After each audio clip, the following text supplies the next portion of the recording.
Wong nek arep budal ning luar negeri kuwi ya, tangga-tangga mesti enek sing ngrasani, ya enek sing apik, enek sing elek, tapi kebanyakan sing ra seneng kuwi ngrasani elek-elek ya, macem-macem.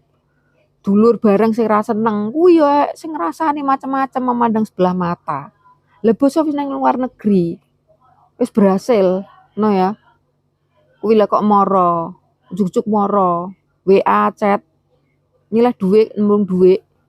Lah ngono basan ra diwenehi, mencak-mencak nesu-nesu jare ngomong ngene, "Kowe iki kerja ning luar negeri puluhan tahun kok gaji gede, kok tak tembungi dhuwit sakmene karo dulur dhewe kok ora metu," ngono.